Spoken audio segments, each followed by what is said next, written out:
Revolusi Indonesia.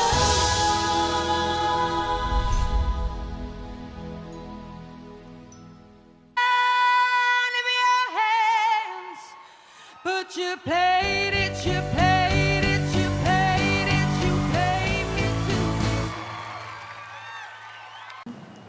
Wah, pagi-pagi Indah udah kelihatan bergumam nih. Iya nih, Seru nih tadi kayak nyanyi. pagi-pagi gini memang enak dengerin Adele ya. Saya tadi baru aja mau nyanyi, tuh udah keburu datang nih, waduh. Jadi mengganggu dong nih. Nggak apa-apa, tapi kita sapa dulu nih yang di rumah ya. Mari. Halo, selamat pagi saudara, jumpa lagi bersama kami berdua di Kompas Pagi. Dan ngomong-ngomong soal Adele, ini kemarin dia memborong penghargaan Grammy ya Teguh ya? Dan memang penghargaan Grammy baru saja berlangsung semalam ya Dinda. Iya. Dan Adele sendiri memborong untuk kategori 6 ya. Kategori dari 6 di mana dia Betul dinominasikan. sekali, luar biasa Wah, sekali. Dan keren. ini Iya. juga akan menjadi salah satu berita yang akan kami turunkan untuk pagi ini. Dan selain itu kami juga memiliki berbagai macam informasi pilihan yang diantaranya. Selain itu ada juga informasi tim bulu tangkis putri Indonesia memulai babak kualifikasi Piala Uber Zona Asia dengan lancar. Tanpa banyak kesulitan, tim Uber Indonesia mengalahkan Sri Lanka 5-0.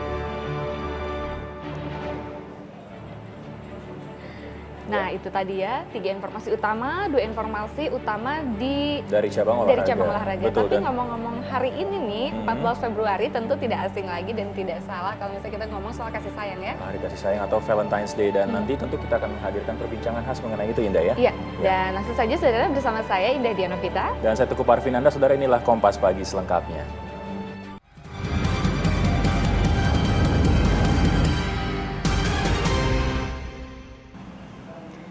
Informasi pertama, saudara, api yang melalap pabrik plastik di kawasan Kapuk, Jakarta Barat sejak Senin dini hari hingga Selasa dini hari juga belum bisa dipadamkan. Ya, 24 jam lebih petugas mencoba memadamkan api. Petugas pemadam kebakaran masih terus berjaga di lokasi kebakaran. Belasan mobil pemadam juga bersiaga di sekitar pabrik. Segala cara ditempuh petugas untuk memadamkan api, termasuk dengan menyemprotkan cairan tipol atau busa sabun yang berfungsi untuk memadamkan api yang membakar bahan plastik di sejumlah titik api. Ya, warga di sekitar pabrik pun masih terus berjaga mengantisipasi api tidak kembali membesar dan menjalar ke permukiman. Akan tetapi asap tebal yang mengepul sejak kemarin mulai membuat warga khawatir terkena penyakit saluran pernapasan. Kita beralih ke informasi lain, saudara. Pemilihan Ketua Dewan Pengurus Cabang Partai Demokrat Kota Bengkulu berakhir ricuh. Dan sesama kader saling baku hantam saat 9 PAC tidak bisa memilih Ketua DPC Partai Demokrat Kota Bengkulu. Iya, surat keputusan mereka ini dianggap tidak sah oleh Dewan Pimpinan Pusat Partai Demokrat. Pemilihan Ketua Dewan Pengurus Cabang Partai Demokrat Kota Bengkulu berakhir ricuh. Awalnya acara dibuka Wakil Ketua DPP Partai Demokrat Joni Allen dan langsung memerintahkan kadernya di Bengkulu jika ada permasalahan partai jangan dibicarakan keluar partai. Akan tetapi sesaat kemudian Joni Allen langsung dikejar kader Partai Demokrat. Mereka meminta pemilihan ini harus berlaku jujur sesuai aturan rumah tangga partai. Namun Joni Allen bersikukuh yang boleh memilih hanya pengurus anak cabang di Kota Bengkulu yang sudah memiliki SK dari pusat. Saat rehat, Joni Allen langsung diburu 9 pengurus anak cabang Kota Bengkulu. Mereka mempertanyakan SK-nya tidak disahkan dari tahun 2010 lalu. Suasana mulai memanas saat panitia tidak memperbolehkan kader partai yang tidak memiliki ID masuk ke ruangan konvercap. 9 PAC yang tidak memiliki SK akhirnya mengamuk. Baku hantam antar panitia dan 9 PAC pun tak dapat dihindari. Musab itu dalam keadaan aman dan terkendali. Hari ini Wakil Ketua Umum Bapak Joni Allen Marbum datang ke Bengkulu, itu sangat bangga sebenarnya kita. Tapi kalau sampai datang Bengkulu hari ini Musab, kacau, kita pertanyakan kader Joni Allen Marbum itu. Seorang pendiri Republik, pendiri partai itu datang mengamankan, mendamaikan pada Musab ini. Jawab dulu kerajaan kami. Karena kalah personel, akhirnya 9 PAC yang tak memiliki SK memblokir jalan 9 PAC yang dianggap sah. Akibat situasi yang kurang mendukung, DPP Partai Demokrat memutuskan deadlock. Partomi Oktora, Kompas TV, Bengkulu. Ya, musyawarah Partai Demokrat yang akhirnya berujung dengan kericuhan tidak kali ini saja terjadi. Ya, selama tahun 2011 terjadi beberapa kali bentrokan pada musyawarah partai yang diketuai Anas Urbaningrum ini. Musyawarah Partai Demokrat yang berakhir dengan kericuhan sering terjadi di daerah-daerah di Indonesia, seperti yang terjadi di Riau pada 25 Maret tahun lalu. Musyawarah cabang kedua ini berakhir ricuh karena pemilihan ketua yang dibatalkan secara sepihak. Dan pada 9 Oktober, kericuhan akibat pembagian kupon juga sempat mewarnai perayaan ulang tahun Partai Demokrat. Pada November hingga Desember 2011 terjadi 3 kali peristiwa ricuh Partai Demokrat. Keributan antar kader partai juga sempat terjadi di daerah Jember, Sidoarjo, dan Sulawesi Utara.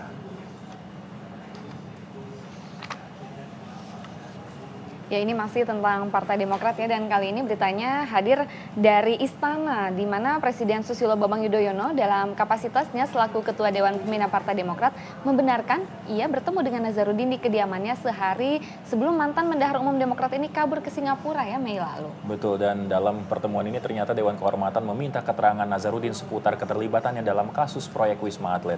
Namun yang bersangkutan tidak konsisten menjawab pertanyaan-pertanyaan dari Dewan Kehormatan Partai. Keterangan itu disampaikan Presiden di Jakarta kemarin. Didakwa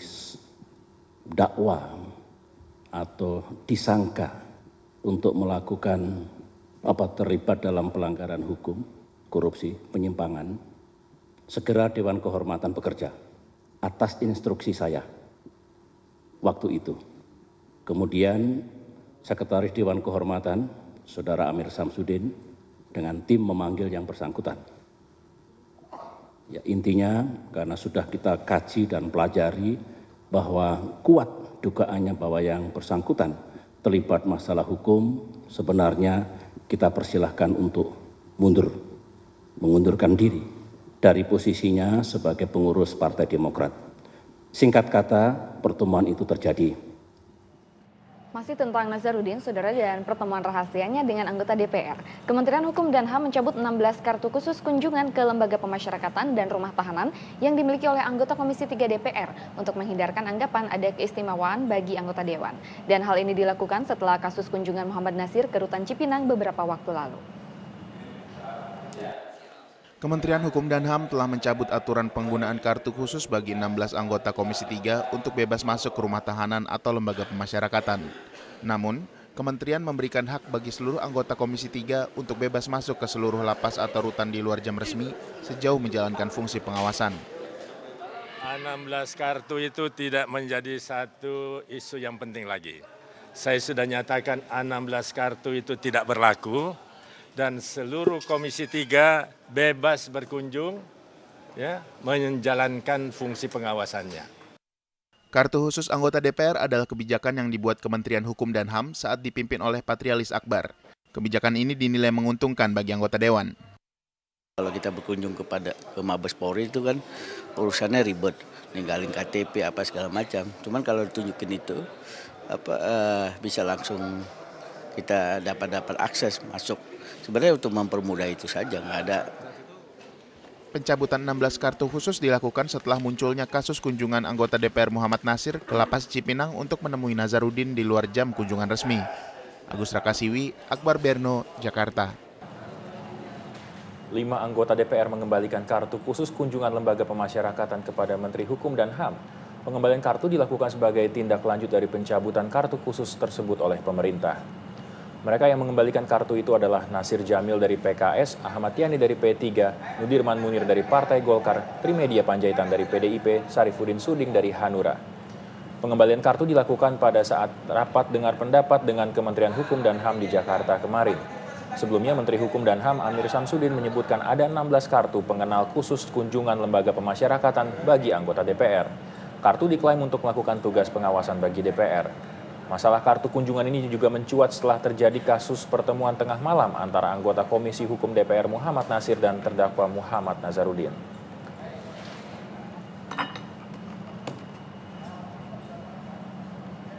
Saudara, terpidana kasus pembunuhan berencana Antasari Azhar mengajukan peninjauan kembali atas kasus yang menimpa dirinya ke Mahkamah Agung setelah divonis oleh Pengadilan Tinggi Jakarta. Ya, namun peninjauan kembali ini ditolak dan Antasari harus menjalani 18 tahun masa hukuman yang ditetapkan Pengadilan Negeri Jakarta Selatan.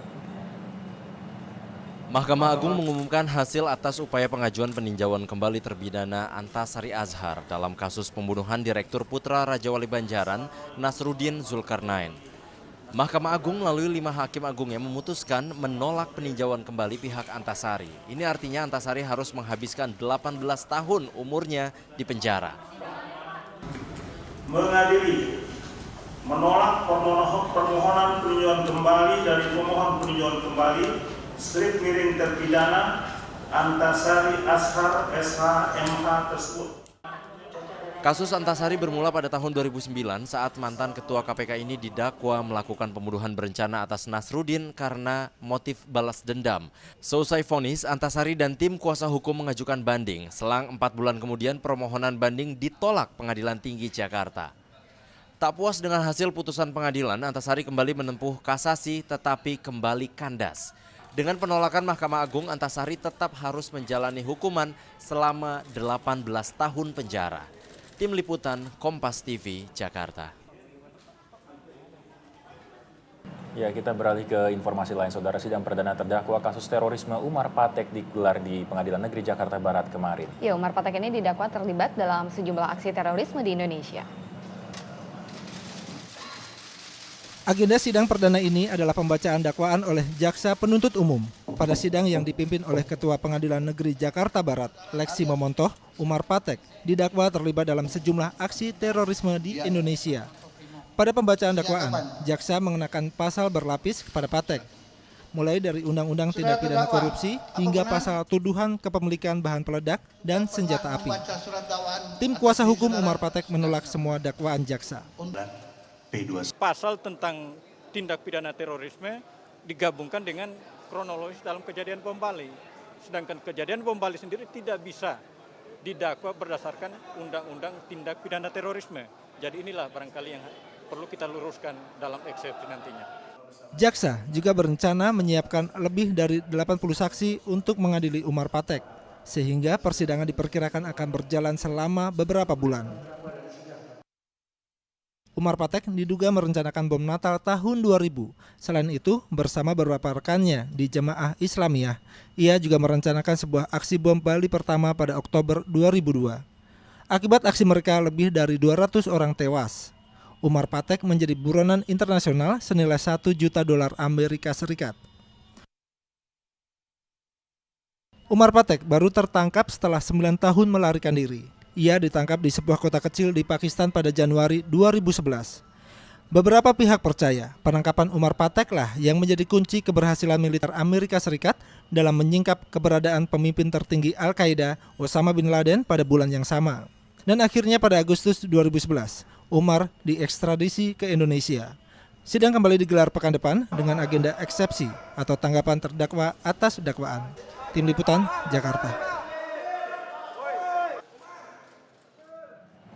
Ya, informasi lainnya saudara masih akan kami hadirkan dalam Kompas Pagi nanti. Ya, tetap bersama kami di Kompas Pagi.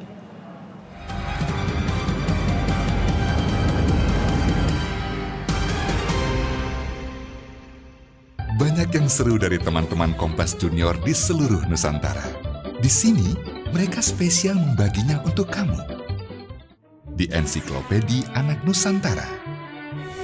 Kompas, Inspirasi Indonesia. Teknologi adalah pendorong perubahan. Teknologi mampu mengubah arah industri energi. Dengannya, kita mampu mencapai yang mustahil. Chevron memproduksi lebih banyak minyak dari lapangan tua berkat teknologi canggih. Kita ciptakan cara baru demi kemajuan negara. Tambahan 130 juta barel minyak untuk Indonesia. Dan kemajuan bangsa. Energi untuk kemajuan kita bersama.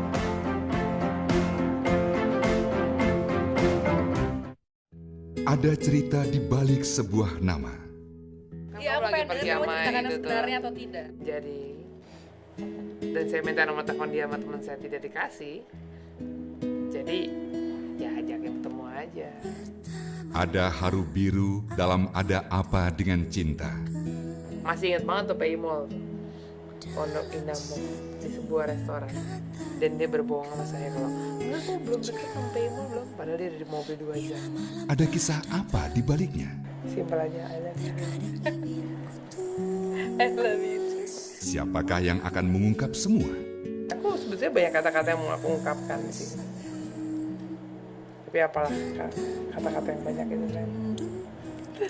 Simpel aja. Cuaca, makanan, minuman bisa mengganggu kesehatan kita. Yuk minum Liang Teh Capanda agar tetap aktif dan sehat. Liang Teh Capanda. Pilihan sehat, pilihan alami. Ini dia komedi yang baru dan segar. Aksi para komik stand-up komedi Indonesia. Ada yang lebih parah dari cewek yang suka bikin lu jatuh sakit, yaitu cewek yang suka bikin lu jatuh bangku. Sejahat-jahatnya kamu, kita nggak akan mungkin lari dari lu. Gak kuat, baru 3 langkah udah kecapean. Lucunya mereka di sketsa. Bisa. TV kita udah punya. Remote kita belum punya. Menghiburnya mereka dalam games. Saya ada satu lagi ramalan artis. Jangan bilang gitu. Ada burung. Bersama Raditya Dika. Comic Action, sebuah acara yang mungkin dengan gerakan opening paling alay di sejarah PlayStation Indonesia. Saksikan Comic Action. Kompas, inspirasi Indonesia. Pada pilihan sehat, pilihan alami.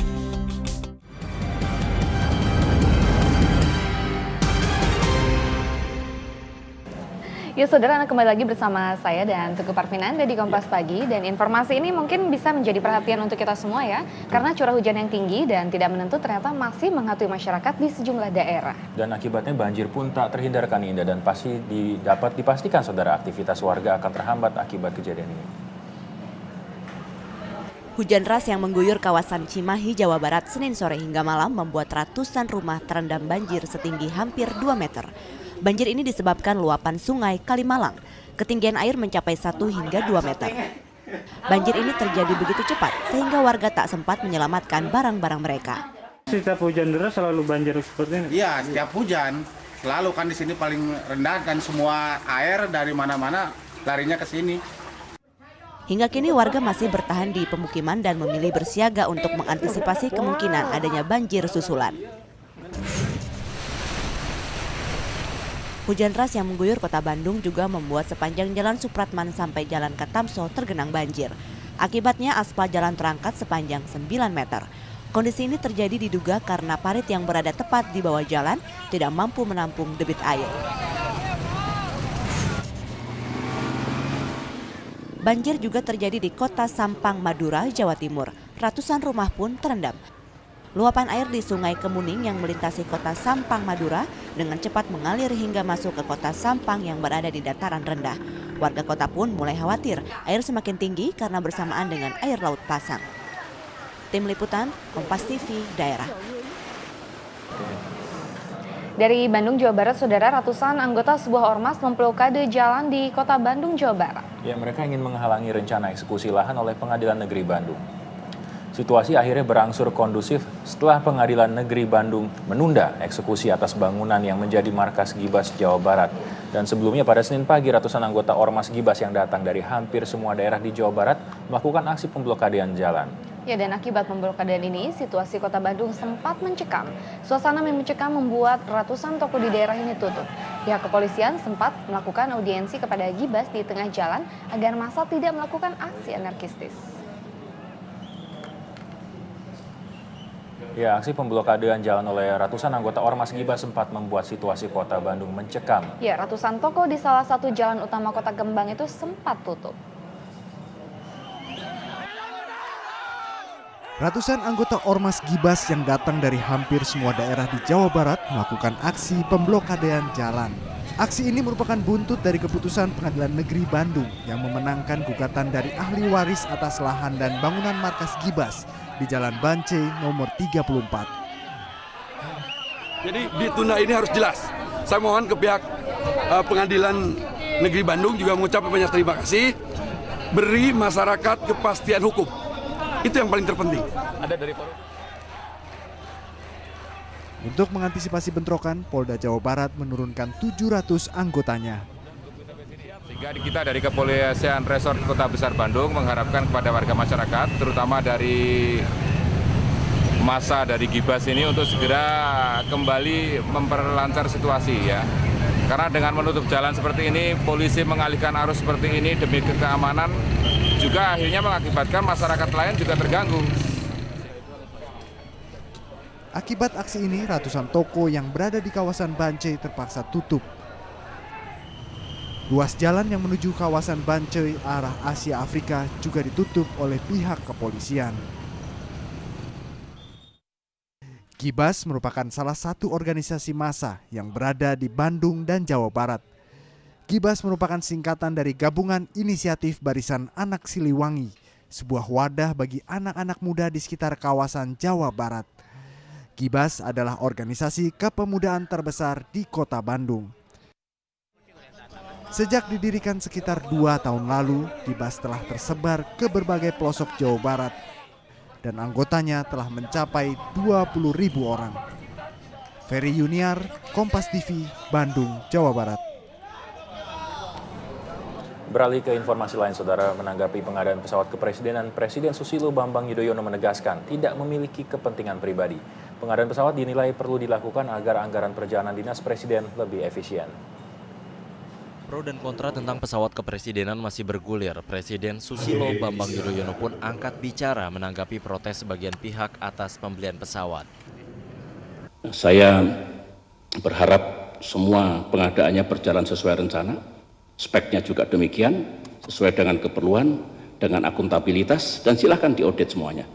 Saya kira serba transparan di negeri ini, dan sekali lagi tidak ada kepentingan pribadi.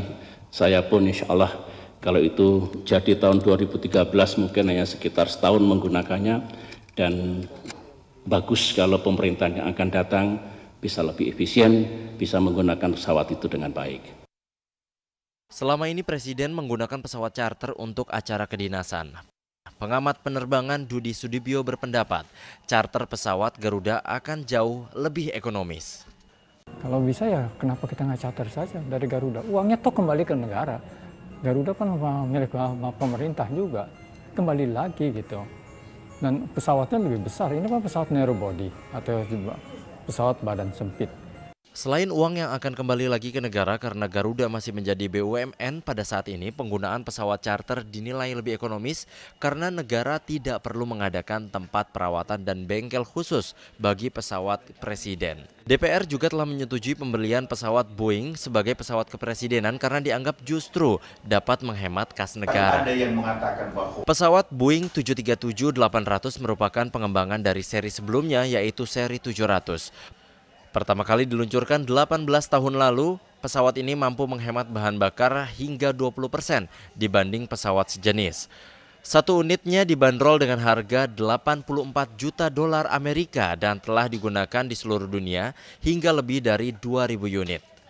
Dari ke-10 negara ASEAN, baru 4 negara yang memiliki pesawat kenegaraan. Ya, Saudara, jika Presiden berencana untuk memiliki pesawat pribadi, kepresidenan, angkutan massal yang aman dan nyaman sepertinya masih menjadi angan-angan bagi masyarakat Indonesia. Kecelakaan beruntun yang merenggut puluhan nyawa beberapa pekan terakhir seolah makin menimbulkan pertanyaan, sudahkah uji kelayakan dan pengawasan angkutan massal dilakukan dengan benar? Rangkaian kecelakaan yang terjadi selama sepekan terakhir makin memperburuk citra transportasi umum di Indonesia. Puluhan nyawa melayang dalam waktu berdekatan menguatkan dugaan ada yang salah dengan sistem transportasi kita. Untuk mengantisipasi kecelakaan lain, Dinas Perhubungan Darat akan meninjau kembali pelaksanaan uji kelayakan angkutan umum. Pembinaan terhadap pengemudi bus antar kota antar provinsi juga akan diagendakan. Akhir-akhir ini memang sering dilakukan atau memang hanya sekedar prosedur? Makanya kita mau lihat, saya kok ragu gitu ya, apakah dilakukan atau tidak. Makanya kita mau coba undang lagi. Ini keputusan rapat juga. Tadi akan dibuat edaran dirjen kepada para kadisbud terkait dengan penerapan sistem manajemen keselamatan. Masih berjalan terus ya. Saat ini Kementerian Perhubungan sedang melakukan klarifikasi dan pembinaan di regional Jawa Timur. Rencananya Kemhub juga akan memanggil sejumlah pemilik perusahaan bus di wilayah DKI Jakarta dan Jawa Tengah secara bertahap. Semoga langkah ini manjur untuk menghindarkan kecelakaan maut lainnya di masa mendatang. Bondan Wicaksono, Kompas TV, Jakarta. Ya, ini memang beberapa hari terakhir ini atau beberapa waktu terakhir ini sorotan mengenai transportasi umum ini semakin hangat di tengah-tengah masyarakat kita ya. Betul, semakin hangat dan semakin banyak sekali orang yang timbul pertanyaan dalam dirinya kan. Bagaimana sih sebenarnya pengelolaan dari jasa angkutan umum ini dan memang saudara pelayanan jasa transportasi umum seharusnya bisa menjamin rasa aman bagi para penggunanya. Iya, tapi dalam kenyataannya nih akibat pengawasan ataupun kesadaran yang minim akan kepentingan keselamatan, nyawa penumpang pun melayang dengan sia-sia di jalanan.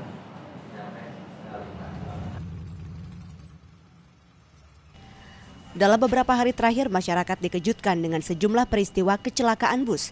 Jumat pekan lalu, kecelakaan beruntun terjadi di jalur puncak, tepatnya di depan Pasar Cisarua. Bus Karunia Bakti jurusan Garut, Jakarta mengalami remblong dan menabrak 7 mobil dan bus Doa Ibu, kemudian menabrak sebuah warung bakso. 14 orang tewas dalam peristiwa ini dan lebih dari 45 orang mengalami luka-luka.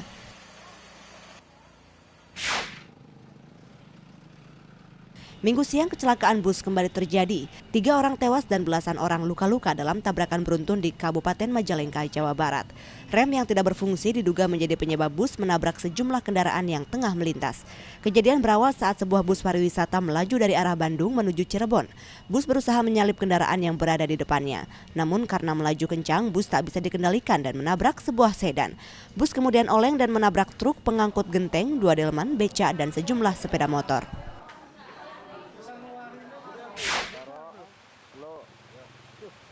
Minggu petang, musibah serupa kembali terjadi di Pemalang, Jawa Tengah. Kecelakaan menimpa bus Pitaloka jurusan Cikadu Watu Kumpul, Pemalang, Jawa Tengah. Bus naas berpenumpang puluhan orang ini terjun ke jurang sedalam 10 meter di Sungai Satri, Desa Wistu, Watu Kumpul. Musibah ini menewaskan 2 penumpang dan melukai 21 penumpang lain. Kecelakaan terjadi diduga karena rem bus tidak berfungsi. Cerita kecelakaan bus masih belum berhenti. Sedikitnya 3 korban tewas dan lebih dari 20 penumpang terluka setelah bus Mira jurusan Surabaya Yogyakarta mengalami kecelakaan di jalur Ngawi Solo, Desa Tempuran, Kecamatan Paron, Ngawi, Jawa Timur, Senin dini hari. Bus Mira jurusan Surabaya Yogyakarta ini menabrak truk trailer yang sedang masuk ke gudang pabrik pupuk. Pengemudi bus Mira yang tidak melihat truk berupaya menghindari bagian belakang truk gandeng. Akibatnya bus menghantam sebatang pohon dan akhirnya masuk ke parit irigasi sedalam 4 meter. Tim Liputan Kompas TV Daerah. Ya, saudara, seperti biasa nih kita juga akan membahas ya apa saja yang diangkat oleh Harian Kompas hari ini. Betul. Dan saya tertarik dengan, kebetulan saya sedang memegang Harian Kompas saat ini, tertarik dengan foto yang dimuat di halaman muka Kompas ini. Di halaman muka ini. Mungkin pemirsa di rumah bisa melihat juga kalau di sini ada mengenai bagaimana potret infrastruktur kita secara keseluruhan. Dan ini juga mempengaruhi kehidupan masyarakat secara keseharian, Indah. Orang mau berangkat sekolah aja susahnya setengah mati di sana. Ini kebetulan di daerah mana nih? Jawa Tengah ya? Di Kabupaten Demak, Jawa Tengah. Dan ini juga tentu nanti akan diulas. Dan selain itu juga Kompas hari ini mengangkat headline mengenai sulitnya pemberantasan korupsi. Ini tentu diangkat dari pertemuan Presiden dengan sejumlah wartawan tadi malam. Iya, dan tentunya akan menarik bagi kita dan pemirsa untuk ya menyaksikan selengkapnya nanti kira-kira topik apa saja yang diangkat oleh Harian Kompas. Betul sekali. Nanti saudara usai jeda, saya akan kembali dengan Budiman Tanurjo, redaktur pelaksana Harian Kompas untuk mengulas apa saja berita utama di Harian Kompas hari ini. Tetaplah bersama kami.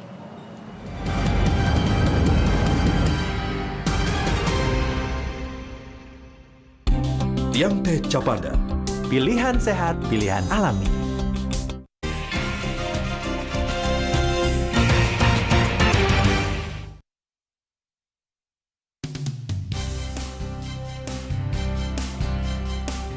Bagi banyak keluarga di Indonesia, perjuangan untuk menyekolahkan anak-anak mereka sungguh tak mudah. Berita foto yang memiriskan hati mengisi halaman utama Kompas hari ini, Selasa 14 Februari 2012. Sejumlah orang tua di Desa Jeragung, Kabupaten Demak terpaksa menggendong anak-anak mereka menyeberangi Sungai Jeragung untuk mengantar mereka ke sekolah. Tak adanya jembatan telah menghambat aktivitas perekonomian warga dan menyulitkan siswa pergi dan pulang dari sekolah. Presiden SBY menyatakan pemberantasan korupsi berat dilakukan. Namun Presiden menilai upaya pemberantasan korupsi selama 7 tahun terakhir berjalan agresif. Hal ini terungkap saat Presiden menggelar forum silaturahmi dengan wartawan. Lebih dari 10 pertanyaan gendong anak-anak mereka menyeberangi Sungai Jeragung untuk mengantar mereka ke sekolah.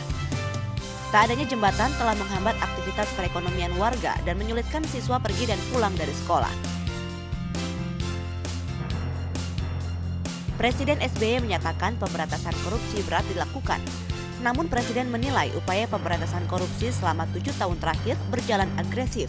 Hal ini terungkap saat Presiden menggelar forum silaturahmi dengan wartawan. Lebih dari 10 pertanyaan dengan topik beragam dijawab oleh Presiden. Mulai dari keterkaitan kerabat Presiden dengan kasus Bank Senturi hingga masalah Gereja Kristen Indonesia Yasmin Bogor. Simak laporan selengkapnya hanya di Harian Kompas. Kecelakaan lalu lintas masih menjadi sorotan redaksi Harian Kompas. Kebutuhan akan perbaikan angkutan sungguh mencapai tahap darurat dan tidak bisa ditunda.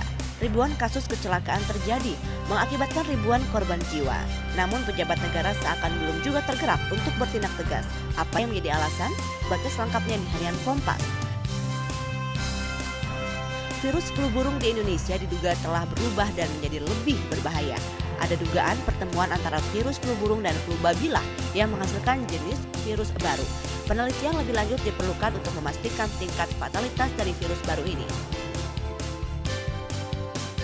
Tajuk rencana Harian Kompas hari ini mengangkat tentang 4 pegawai Kementerian Hukum dan HAM yang dicopot karena dinilai bertanggung jawab atas lolosnya M. Nasir menemui Muhammad Nazarudin. Wajar saja bila pejabat rutan dinilai bertanggung jawab atas pertemuan tengah malam ini. Namun baik Nasir maupun pengacara Jufri Taufik juga tak bisa melenggang bebas begitu saja. Baca berita-berita pilihan di Harian Kompas Selasa 14 Februari 2012. Ya, saudara, Anda kembali di Kompas Pagi dan langsung saja kita akan membahas apa saja berita utama di Harian Kompas edisi Selasa 14 Februari 2012. Dan seperti biasa telah hadir bersama saya di studio, Redaktur Pelaksana Harian Kompas Mas Budiman Tanerojo. Halo, selamat pagi Mas Budiman. Pagi. Ya. Gimana hari Valentine-nya nih? Indah yang merayakan Valentine ya. Nah Mas Budiman, tapi sayang ya di hari kasih sayang ini ternyata masih banyak juga nih yang perlu mendapat sentuhan kasih sayang terutama dari pemerintah. Kalau kita melihat foto di Harian Kompas di halaman mukanya ini tergambar sekali betapa susah gitu orang mau berangkat sekolah ya Mas. Gimana Kompas menyoroti ini? Ya, foto utama di Kompas hari ini sebetulnya menggambarkan situasi di Desa Jeragung di Demak ya. Artinya karena ketiadaan infrastruktur jembatan sehingga adik-adik kita atau anak-anak kita yang mau ke sekolah akhirnya juga harus melintasi sungai dengan digendong. Ya, sebetulnya inilah Indonesia gitu kan, betapa abainya soal infrastruktur jalan, infrastruktur jembatan, sehingga orang untuk sekolah dan untuk kepentingan ekonomi lain pun harus menyeberang sungai. Ini kan berbahaya sebetulnya. Inilah yang kita maksudkan foto ini ditempatkan sebagai foto utama di Kompas yang terbit pagi ini. Iya, dan memang ini juga bukan hanya di Demak saja ya Mas, di berbagai daerah pun terjadi tentu yang seperti ini. Tapi apakah karena diangkat oleh media, kemudian baru banyak suara-suara dari berbagai tingkatan pemerintah atau bagaimana Mas Budiman Kompas melihatnya? Iya, inilah memang sebetulnya ada ciri atau karakter dari pemerintah yang ada sekarang. Artinya masalah itu ada kalau itu diangkat oleh media gitu. Ya, tapi ketika kemudian media sudah tidak mengangkat itu, jangan-jangan saya khawatir itu dipersepsikan masalahnya sudah selesai. Padahal mungkin media beralih kepada isu yang lain. Nah, ini tentunya tuntutan lebih tinggi juga dari media untuk mengangkat isu-isu yang di bawah permukaan itu. Iya, baik. Dan Mas Budiman, dan yang menjadi sorotan utama Kompas juga ini pemberantasan korupsi sulit ini tentu diangkat dari pertemuan tadi malam ya antara Presiden SBY dengan sejumlah wartawan dalam forum silaturahim, katanya seperti itu. Bagaimana Kompas melihat Presiden aja bilang pemberantasan korupsi ini sulit, Mas? Iya, sebetulnya kalau sulit ya sulit ya. Memberantas korupsi sulit, tapi poinnya adalah ada nggak keseriusan yang sangat kuat dari bangsa ini, dari bangsa ini artinya dari pimpinan tertinggi, dari DPR, dari masyarakat sendiri, dari lembaga penegak hukum itu untuk menuntaskan kasus korupsi.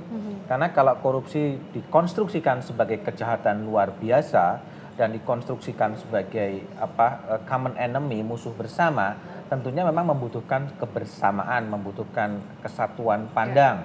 Nah, faktanya adalah selama ini ketika orang dikritik mudah sekali terdakwa terpidana korupsi mendapatkan remisi, ketika remisi kemudian diketatkan, ada keberatan dari DPR gitu kan. Mereka mengajukan interpelasi, mempersoalkan kenapa remisi dipersusah dan lain sebagainya. Inilah sebetulnya kalau bisa dibaca sebetulnya keseriusannya hanya mungkin basa-basi gitu untuk memberantas korupsi. Jangan-jangan kita ini hidup dengan korupsi itu sendiri gitu loh. Nah, inilah yang yang mewujud bahwa sulit membutuhkan sebuah kebersamaan dari bangsa ini, tapi bukan berarti tidak bisa. Kalau semangatnya kuat, saya yakin itu bisa diatasi korupsi itu. Nah, selain mengenai korupsi, semalam Presiden SBY juga mengeluarkan pernyataan atau mengomentari berbagai isu ya Mas ya, mulai dari dugaan keterlibatan keluarganya terhadap berbagai kasus korupsi. Kemudian ada juga mengenai ormas Islam nih yang sekarang ini mendapat sorotan karena ditolak kedatangannya di Kalimantan. Nah, menurut Mas Budiman dan menurut Kompas sendiri, apakah Presiden sudah cukup tegas, Mas, mengeluarkan pernyataan seputar isu-isu nasional itu? Iya, memang ini kan forum kemarin itu kan merupakan pemenuhan janji Presiden ya. Ketika Pak SBY di Cikeas, Pak SBY sudah menjanjikan juga nanti minggu depan, artinya kemarin direalisasikan akan bertemu dengan sejumlah wartawan dan akan menjawab semua persoalan yang mau ditanyakan. Dan kemarin kan memang ada pertanyaan-pertanyaan dari sejumlah wartawan. Hanya memang kalau dilihat secara keseluruhan bahwa jawaban-jawaban yang disampaikan Presiden memang terlalu normatif ya, memang itulah seharusnya dikerjakan oleh Presiden. Tetapi posisi politik Presiden yang berkaitan dengan GKI Yasmin, berkaitan dengan korupsi itu kurang cukup menonjol, cukup kuat di situ. GKI Yasmin ya serahkan kepada wali kota untuk menyelesaikan. Ini saya ingin segera tuntas ya. Partai Demokrat kita hormati kepada KPK. Nah, tapi ya itu apapun itu akan lebih baik daripada tidak ada komunikasi sama sekali ya. Meskipun publik juga akan memberikan penilaian bagaimana dengan apa yang disampaikan oleh Presiden. Tentunya ini juga harus dilakukan dalam konteks popularitas Demokrat dan Presiden yang lagi turun gitu. Iya betul, apalagi jelang 2014 Mas. Nah, mengenai kecelakaan sendiri yang kembali diangkat oleh Kompas, Mas, ini bagaimana Kompas melihat ataupun apa yang disoroti hari ini, karena memang beberapa hari belakangan Kompas terus menyoroti mengenai ini ya Mas. Mungkin kalau bisa dirumuskan dalam seminggu terakhir ya, mungkin sudah habis kata-kata ya dicurahkan untuk mengkritisi penanganan lalu lintas gitu kan. Kalau kita melihat kalau dari sisi jumlah orang katakanlah 39 tiap hari meninggal atau tahun lalu ada 85 orang meninggal, apakah itu masih dianggap tidak cukup ya? Apakah itu hanya dianggap sebagai statistik saja gitu? Nah, sebetulnya kita menghendaki agar kematian sia-sia di jalan raya itu dihentikan dengan cara apa? Dengan cara shock terapi gitu. Tapi permasalahannya kalau kita melihat komentar dari Menteri Perhubungan sekarang adalah susah. Mencabut izin ini susah, mencabut itu susah gitu. Ya memang semuanya susah kalau memang niatnya tidak muncul gitu kan. Nah, disinilah sebenarnya kita harus menempatkan simpati ya. Simpati kita kalau menjadi korban kecelakaan lalu lintas itu seperti apa gitu loh. Nah, sehingga orang-orang pengambil policy itu harus menempatkan dirinya sebagai korban seperti itu. Ketika SIM-nya juga katakanlah dalam kasus yang di Kadipaten SIM-nya juga tidak sesuai dengan yang seharusnya dengan SIM C, lalu yang di Cisarua juga dia meloncat dan lain sebagainya. Lalu gimana gitu. Nah, inilah yang sebetulnya pemerintah yang punya otoritas harusnya bisa lebih keras melakukan hal yang seperti itu kalau dia bersimpati terhadap keluarga korban itu. Baik. Nah, kemudian Mas, mengenai tajuk rencana hari ini Kompas juga mengangkat tentang pemecatan 4 pegawai Kementerian Hukum dan HAM ya Mas. Ini terkait tentu dengan kunjungan ke tahanan Nazarudin beberapa waktu lalu. Apa yang disoroti oleh Kompas, Mas? Yang pertama adalah kita menggarisbawahi dan mengapresiasi ya langkah dari Pak Amir dan Denny yang kemudian memecat 4 pejabatnya. Tetapi permasalahannya adalah harus diidentifikasi lebih jelas masalahnya di mana ya, kenapa kemudian tiba-tiba tamu tak diundang itu bisa masuk. Lalu yang kedua adalah pada posisi Nasir sendiri ya, anggota DPR kerabat dari Nasar yang kemudian masuk, apakah terjadi penyalahgunaan posisi dia sebagai anggota DPR. Dia masuk untuk kepentingan pribadi. Yang ketiga tentunya posisi Jupri Taufik sebagai advokat yang pernah mendampingi Nasar, pernah mendampingi Mindo, kemudian berpindah mendampingi Nasar di KPK tidak tercatat. Apakah tidak ada konflik of interest? Apakah perpindahan dari advokat dari klien satu klien yang kepentingannya berbeda itu tidak melanggar etika? Nah, inilah menjadi tugas dari organisasi advokat untuk menertibkan kalau memang terjadi hal yang seperti itu. Baik, Mas Budiman, terima kasih atas ulasannya hari ini ya Mas ya, berbagai topik dan juga tajuk rencana sudah kita bahas. Dan Anda tentu saudara jika ingin membacanya dan mengetahui lebih lengkap bisa membacanya di harian Kompas yang terbit hari ini. Nah, Mas Budiman, saya akan ajak Mas Budiman untuk menyapa Gita Tresna yang di Bandung, Mas. Nanti usai jeda Gita akan menyampaikan sejumlah informasi juga dari Bandung, Jawa Barat. Selamat pagi, Gita. Pagi Gita. Selamat pagi Indah dan Mas Budiman. Iya Gita, bagaimana kabarnya hari ini di hari Selasa ini Gita? Hari ini untuk cuaca di Kota Bandung sendiri itu tidak hujan Indah. Dan seperti biasa saat ini dari Bandung, Jawa Barat akan menginformasikan seputar Hari Valentine atau Hari Kasih Sayang. Iya, seperti biasa ya, itu mungkin jadi perayaan yang banyak gitu ya dilakukan terutama oleh anak-anak muda ya Mas Bud ya. Iya, termasuk indah lah itu. Saya masih muda ya Mas. Baik Gita, nanti kami akan kembali ke Anda dengan informasi selengkapnya dari sana. Mas Budiman sekali lagi terima kasih atas kehadirannya dan saudara jangan kemana-mana, tetaplah bersama kami di Kompas Pagi.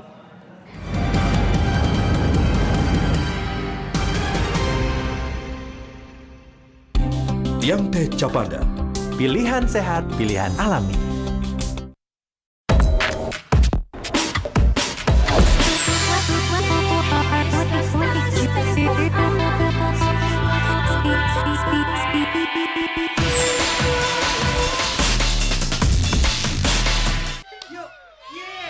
This is our moment. Feel the clarity of their spirit that lifts you up. The detail of their skill that hypnotizes you. In one perfect moment, you don't want to miss.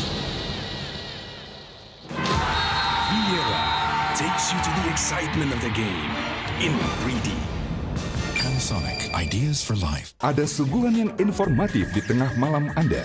Berita bisnis ekonomi terbaru dan analisis saham.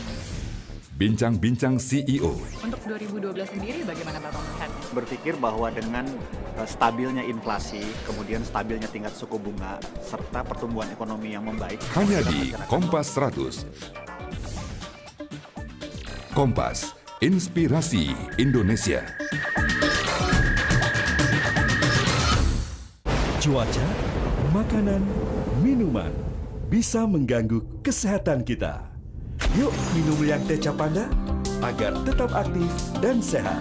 Liang Teh Capanda. Pilihan sehat, pilihan alami.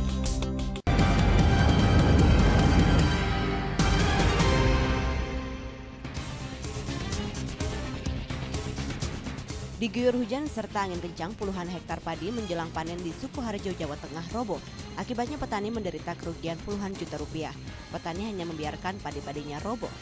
Bila dalam keadaan normal, 1 hektar padi bisa laku 25 juta rupiah. Namun kini karena isi padi belum penuh hanya bisa laku 10 hingga 15 juta saja. Selain merobohkan padi, angin dan hujan juga memutuskan kabel listrik sehingga aliran listrik di warga sempat padam cukup lama.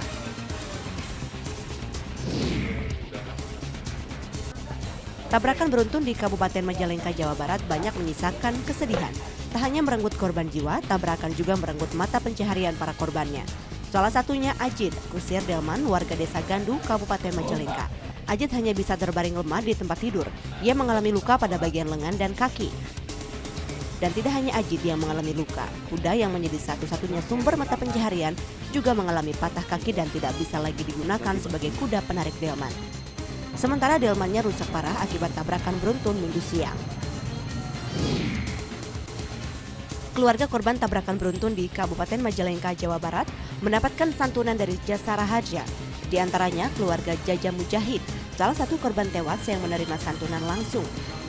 Jasara Harja memberikan bantuan kepada Hidayat dan Jasara Harja juga memberikan santunan kepada 2 korban tewas lainnya, yakni Andri warga desa Tomo Sumedang dan Beni alias Beben warga desa Gandasari Majalengka.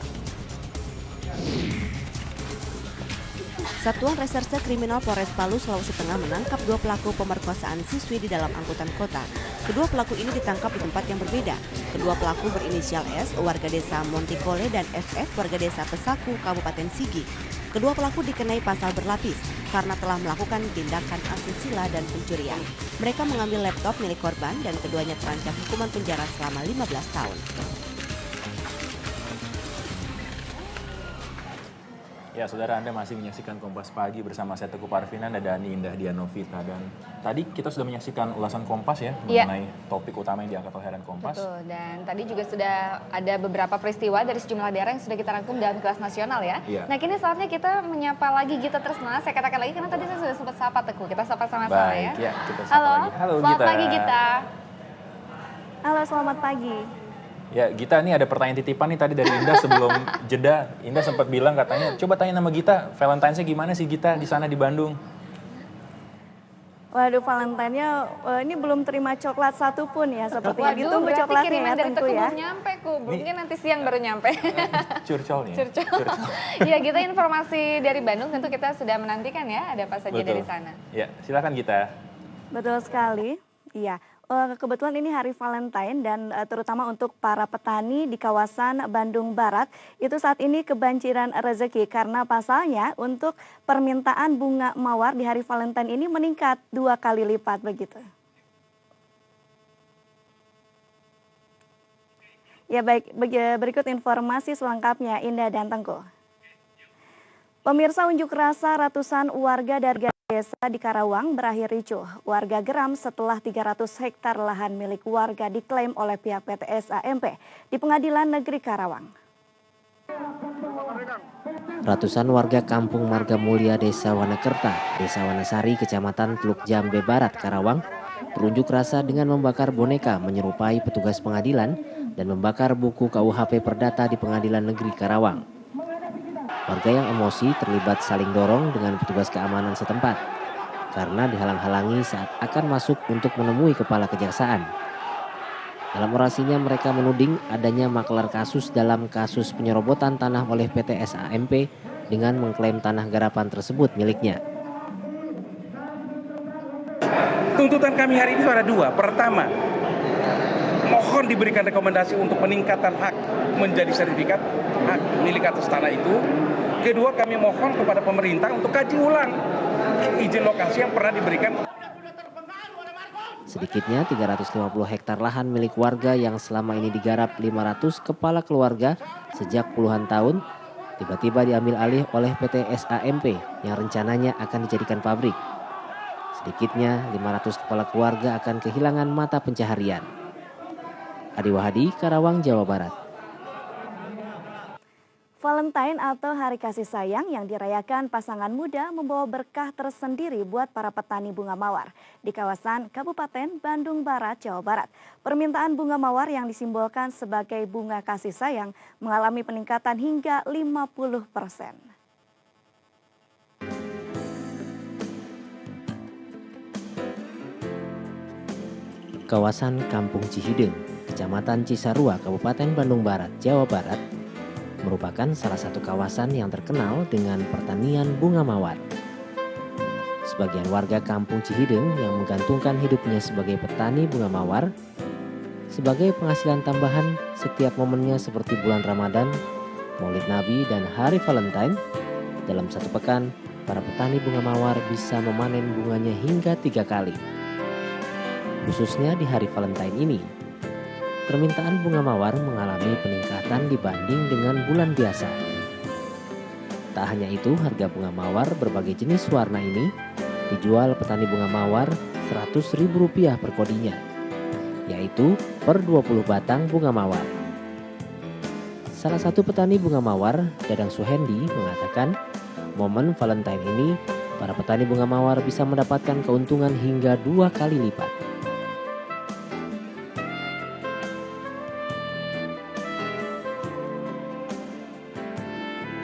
Ya, jadi lumayan keuntungannya gitu tambah, soalnya kan momen Valentine itu buat petani ya lebih dari yang biasa-biasa gitu, untungnya sampai 2 kali lipat ya.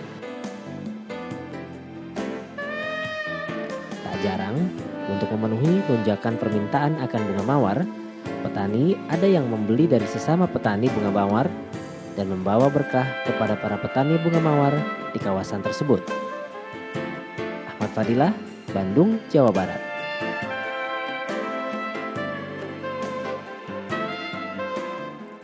Demikian informasi dari Bandung, Jawa Barat. Indah dan Tengku. Iya, baik. Terima kasih itu tadi ya Gita Tresna dari Bandung, Jawa Barat yang sudah menyampaikan laporannya. Betul, dan masih tentang informasi tentang seputar Valentine juga Indah ya di sana ya. Masih marak ya. Oke Gita, terima kasih dan salam untuk teman-teman di Bandung. Kami nantikan informasi dari Bandung tentu besok ya akan hadir lagi. Tentu saja, dan sekarang kita akan menuju kemana lagi nih?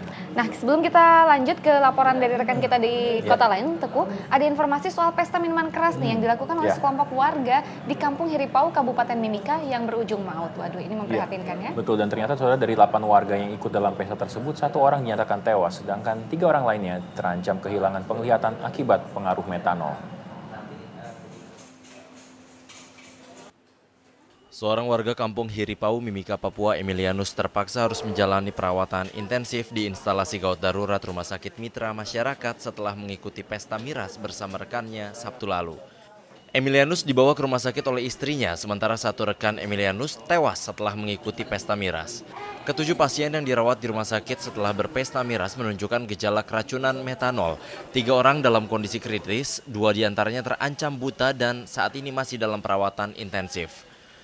Minuman yang diteguk pada pesta miras tersebut memungkinkan telah dicampur dengan spiritus atau sejenisnya. Ya, pastinya yang mereka minum itu metanol karena gejala-gejalanya menunjukkan gejala-gejala keracunan metanol. Dan itu sangat berbahaya, menyebabkan kematian. Pesta miras massal dengan meneguk minuman keras lokal dicampur dengan spiritus juga pernah terjadi sebelumnya. 9 warga Kampung Nayaro, Kabupaten Mimika, Papua pada pergantian tahun 2011 lalu berpesta miras dan mengakibatkan 2 orang meninggal dunia. Alfian Kartono, Kompas TV, Timika, Papua. Ya saudara, selama 1 tahun terakhir peristiwa keracunan minuman keras yang berujung dengan kematian terus saja terjadi. Ya, setidaknya ada 5 peristiwa ya dengan total korban 14 orang tewas di berbagai daerah di Indonesia. Peristiwa pertama ini terjadi di Kediri, Jawa Timur. 2 orang tewas setelah berpesta minuman keras bersama dengan 4 orang lainnya. Selang 1 bulan kemudian, peristiwa keracunan kembali terjadi di Timika, Papua dan kejadian ini mengakibatkan 1 orang tewas. Dan saudara, kejadian dengan korban terbanyak terjadi di Semarang pada Maret tahun lalu. 6 orang tewas dalam peristiwa ini. 2 kejadian selanjutnya terjadi di Bandung dan Kediri. 2 remaja putri tewas setelah melakukan pesta minuman keras di Bandung, Jawa Barat. Sedangkan 3 orang lainnya tewas dalam peristiwa keracunan di Kediri, Jawa Timur.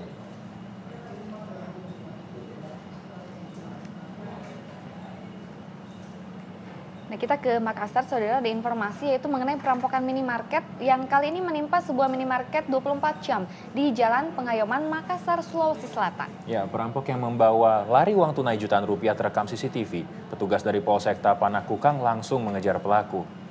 Ya, saudara, dalam rekaman kamera pengawas, para perampok menggunakan sebilah, parang atau golok. Perampok minimarket lebih dari 1 orang ini dengan leluasa membawa kabur uang tunai jutaan rupiah. Dan seorang karyawan mencoba menggagalkan aksi perampok dengan mengejarnya. Ya, namun sayang ya, usaha si karyawan ini sia-sia. Dan hanya berselang beberapa menit, petugas dari Polsek Panakukang tiba di lokasi kejadian dan mengejar pelaku. Aksi perampokan minimarket 24 jam ini bukanlah kali pertama terjadi. Tercatat sudah 6 peristiwa serupa di wilayah Kota Makassar.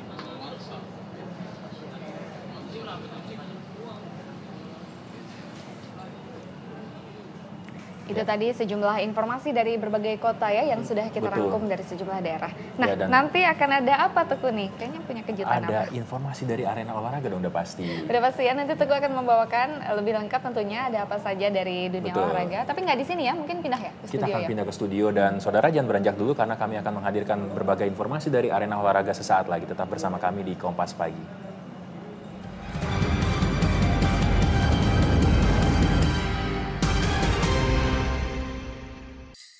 Ada cerita di balik sebuah nama. Ada haru biru dalam ada apa dengan cinta. Dan dia berbohong sama saya kalau enggak, aku belum dekat sama Paymo belum, padahal dia di mobil aja. Ada kisah apa di baliknya? Simpel aja. Sebuah nama, sebuah cerita. Spesial 10 tahun Ada Apa Dengan Cinta. Kompas, Inspirasi Indonesia. This is our moment. Feel the clarity of the spirit that lifts you up.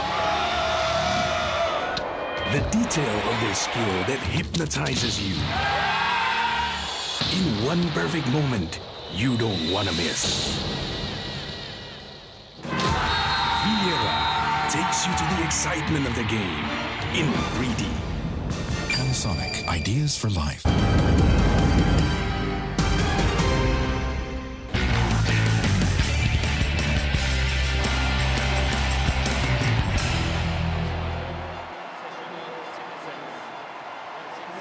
Salam olahraga dan langsung saja saudara kita akan menuju pertama kali ke lapangan hijau. Saudara, Bayer Leverkusen bersiap menghadapi klub raksasa Spanyol Barcelona dalam ajang Liga Champions. Leverkusen tetap mewaspadai Barcelona meski prestasi klub Katalan ini sedang kurang menggembirakan di Liga Spanyol.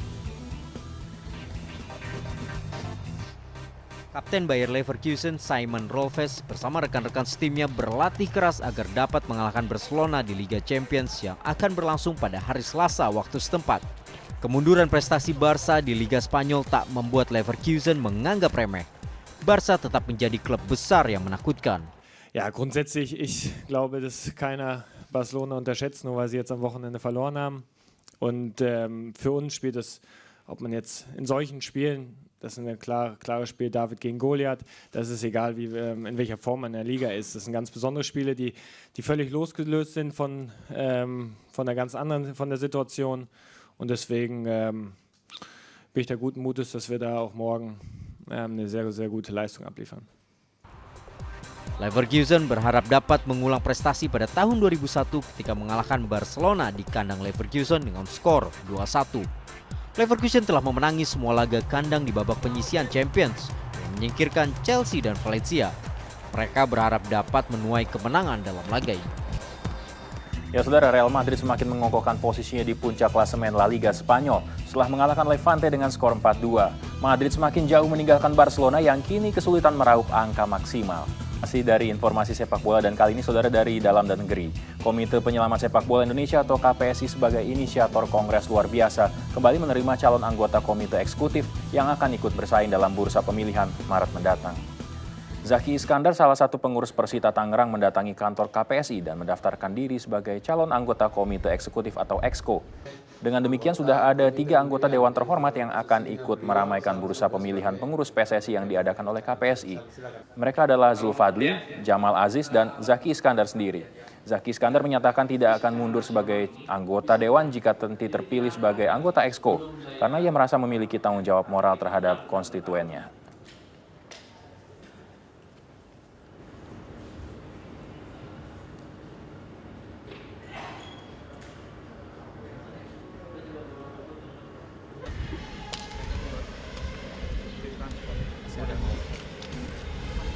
Ya, kita ke lapangan bulu tangkis. Saudara, tim bulu tangkis putri Indonesia memulai babak kualifikasi Piala Uber dan Indonesia berhasil meraih kemenangan dan tidak tampak kesulitan melewati babak kualifikasi tersebut. Tim Uber Indonesia meraih kemenangan pertama pada penyisihan grup Y babak kualifikasi Piala Uber Zona Asia. Indonesia menang meyakinkan 5-0 atas Sri Lanka dalam pertandingan yang digelar di Macau Forum, Macau. Maria Febe Kusumastuti membuka keunggulan tim Indonesia. Ia mengalahkan Renu Chandrika Hatiarachige 21-14, 21-8. Febe yang tampil mengambil peran Andrianti Firdasari sebagai tunggal pertama tak mengalami banyak kesulitan dalam menghadapi lawannya. Linda Wenivanetri menambah keunggulan Indonesia menjadi 2-0. Linda meraih kemenangan mudah atas Tilini Pramodika Hendahewa 219, 218. Kemenangan Indonesia akhirnya dikunci pasangan Gracia Poli Meliana Jauhari yang menundukkan Renu Chandrika Hetiarachige Nadesha Gayanti 2116, 218. Dua partai yang tidak menentukan lagi, yakni tunggal ketiga Bellatrix Manuputi dan pasangan Anneke Venyanita Krishinda melengkapi kemenangan Indonesia menjadi 5-0. Kemenangan 5-0 tim Indonesia atas Sri Lanka menjadi modal yang bagus buat tim Indonesia ke pertandingan selanjutnya. Indonesia akan menghadapi Kazakhstan dan Thailand untuk memperebutkan juara grup Y. Dari Macau, China, Gatot Widakdo dan Toto Wijayanto melaporkan. Ya, kini kita ke arena NBA. Saudara, Rajon Rondo, point guard Boston Celtics, menunjukkan kemampuannya sebagai andalan Celtics dengan mencetak 32 poin, 15 assist, dan 10 rebound. Aksi ini sekaligus menghentikan kemenangan beruntun Chicago Bulls yang kali ini tidak diperkuat Derrick Rose karena cedera punggung.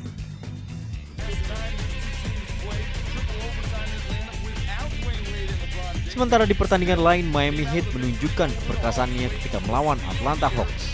Kali ini LeBron James tampil dengan gemilang dan membawa timnya menang dengan skor telak 107-87. LeBron James mencetak 23 poin dan 13 rebound, susul oleh Dwayne Wade mencetak 21 poin dan 5 rebound.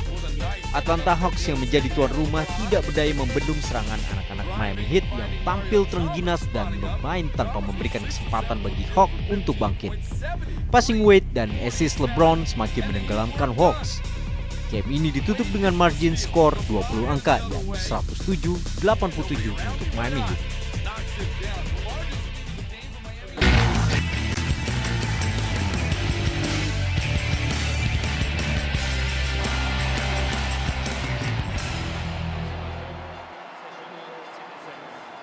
Ya, saudara, tetaplah di Kompas Pagi karena usai jeda kami akan menghadirkan perbincangan khas Kompas Pagi yang akan kali ini mengangkat tema mengenai Valentine, dan bersama para narasumber kami sudah hadir di studio. Dan langsung saja kami akan menyapa terlebih dahulu. Selamat pagi Pak Budi, Ibu Yoko, selamat pagi. Iya. Terima kasih sudah hadir di studio kami. Dan saudara, perbincangan lebih lengkap Anda saksikan seusai jeda pariwara berikut ini. Tetap bersama kami di Kompas Pagi.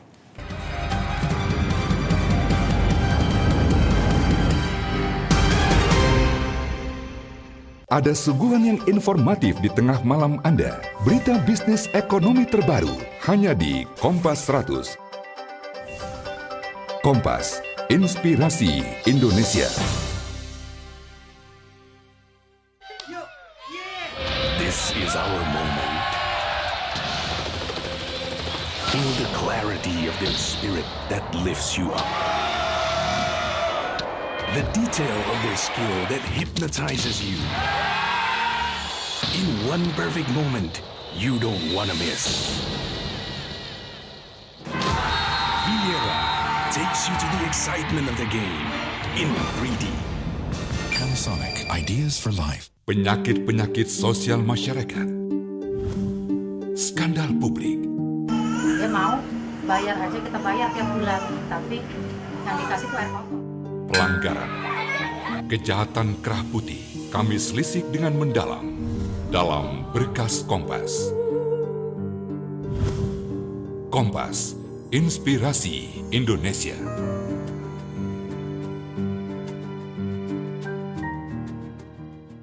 Cuaca, makanan, minuman bisa mengganggu kesehatan kita.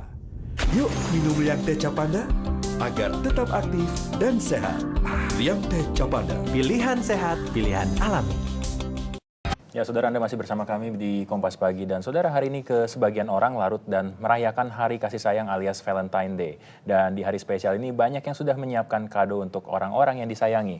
Hal yang paling identik dengan Valentine adalah tentunya indah, coklat, dan bunga.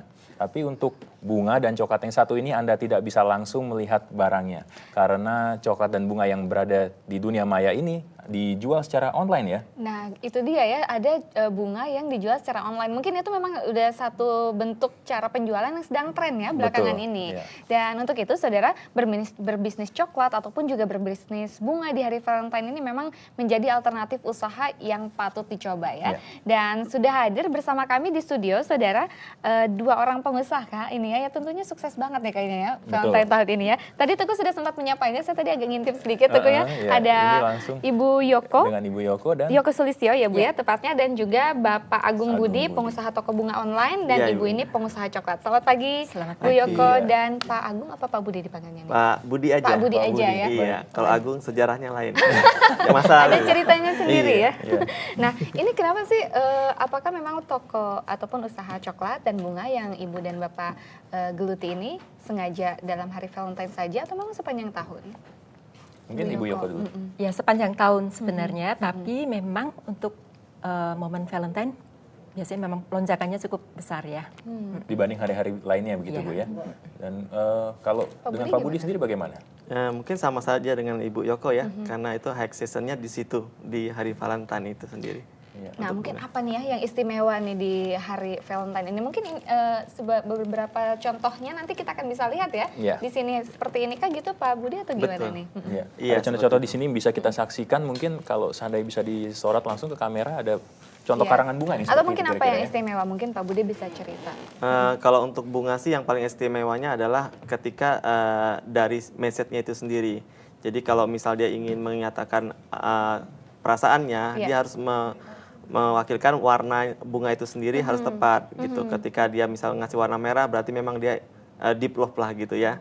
Kalau misalnya ketika orang masih pacaran biasanya ngasih bunga warna ungu gitu. Ada Setiap warna ya ceritanya. tentuan ada. Kalau misal dia kesannya cemburu kasih warna bunga rose yang warna kuning seperti itu. Ada lagi. Warna biru pun juga ada. Warna biru apa tuh artinya? Kalau warna biru sebenarnya masih misteri gitu. Wah, ini berarti udah menyatakan cinta tapi belum dikasih jawaban kan? Iya, mungkin kebetulan warna kesukaan Indah. Oh gitu ya. Penuh misteri. Nah, kalau coklat ada arti-artinya gitu nggak sih Bu Yoko? Coklat sebenarnya kan yang spesial dari kami itu kami buat coklat dengan coklat couverture ya. Yang apa tuh? Coklat couverture itu full cocoa butter. Jadi memang sangat meleleh di mulut. Jadi diharapkan memang cinta itu sesuatu yang manis, lembut ya.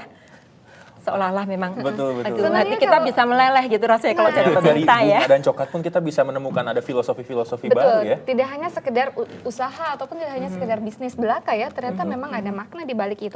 Nah, Bu Yoko mungkin bisa cerita nih sudah berapa lama sih Bu menjadi pengusaha coklat ini? 3 tahun. 3 tahun. Apa kendalanya mungkin ya Teguh ya? Kita pengen tahu apa kendalanya. Kemudian juga nih yang paling bikin semangat dan wah iya nih kayaknya ada ide baru. Ini apa biasa yang memunculkan ide seperti itu? Saya jual coklat secara online itu yang paling menguntungkan adalah customer kami datang dari mana-mana. Dari luar negeri maupun dari dalam negeri dan kami juga bisa mengirimkan coklat itu ke hampir semua kota besar di seluruh Indonesia. Yang paling jauh kami kirim ke Papua. Wow. Ya, dan kendalanya adalah kadang-kadang karena jarak yang jauh itu sedangkan coklat couverture itu dengan suhu yang agak tinggi dia mudah sekali meleleh. Ada perlakuan khusus yang harus diberikan gitu ya. Jadi kendalanya hanya itu saja. Dan kalau untuk Pak Budi mungkin ini nggak ya merasa khawatir nggak dengan bisnis online seperti ini? Kan apalagi bunga kan nggak terlalu awet ya Pak ya. Iya, ini kan model bisnis baru lah online ini. Ini mungkin ya contohnya ini bukan sih Pak Budi? Ini yang sebagian punya Pak besar Budi, ya? Seperti itu sama. Jadi sebenarnya kalau untuk bunga itu sendiri berbicara bagaimana cara dia order itu udah mengarah ke lifestyle ya menurut saya. Jadi karena seperti Bu Yoko katakan bahwa order bisa datang dari manapun. Untuk tahun ini kayak seperti saya toko bunga saya itu bisa datang dari Afrika Selatan, dari Australia, ya. Tapi mereka ngirimnya ke Jakarta gitu untuk teman-temannya yang di Jakarta. Tapi kita juga bisa kirim ke luar negeri. Karena dengan lifestyle tadi itu kita membangun network dengan kolega-kolega kita yang ada di luar negeri ataupun di seluruh kota besar juga ya Bu Iko ya seperti itu. Jadi kita paling jauh untuk dalam negeri kita ke Medan seperti itu. Iya. Nah, apa namanya bunga itu kan tentu butuh perlakuan khusus ya Pak dalam pengirimannya, dalam pengemasannya gitu kan. Itu jadi hambatan tersendiri nggak sih Pak? Kalau saya training untuk kurir kami, saya bilang kalau bawa bunga itu seperti bawa bayi gitu, harus betul-betul hati-hati betul. Dan itu bukan sekedar bawa barang, tapi kita membawa amanah. Ketika kita membawa barang itu tidak tepat waktu ataupun tidak sesuai dengan apa yang diinginkan, apa yang message itu tidak akan sampai. Jadi sesuai dengan namanya itu berbisnis dengan hati, jadi harus amanah gitu. Oke. Nah ini Teguh sudah ada beberapa contoh nih kayaknya punya Bu Yoko ya Bu ya di sini. Kira-kira kita boleh nyobain nggak ya nanti? Boleh. Iya. Sampai meleleh. Sampai meleleh. Indah seperti biasa Bu, gitu, colong-colongan. Gitu, ya. Tapi kita akan jeda sejenak ya Bu Yoko dan juga Pak Budi ya. Iya. Dan pemirsa kami masih akan segera kembali seusai jeda pariwara berikut ini. Tetaplah bersama kami di Kompas Pagi.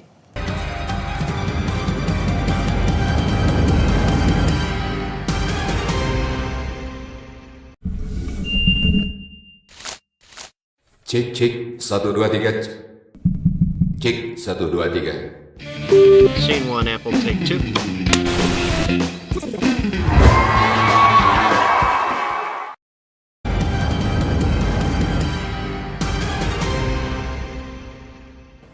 Ya saudara, saya dan Teguh kembali untuk membicarakan atau memperbincangkan soal Valentine ya, terutama ini bisnis di hari bunga dan coklat. Bunga dan coklat masih bersama Ibu Yoko dan juga Pak Budi ya.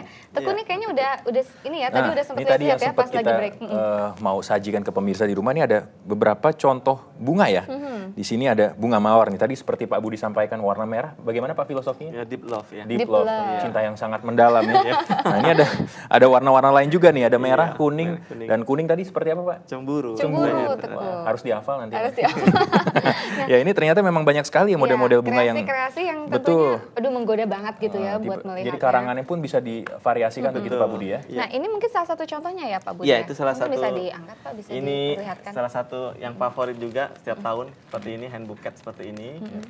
Ini 10 tangkai dan mutu kualitas rose-nya pun kualitas yang impor. Ini dari mana sih bunganya Pak? Jadi kita ada 3 varian, tapi yang paling banyak dibeli orang itu yang impor dan yang semi Holland. Jadi bibitnya impor tapi dibudayakan di Indonesia. Seperti itu.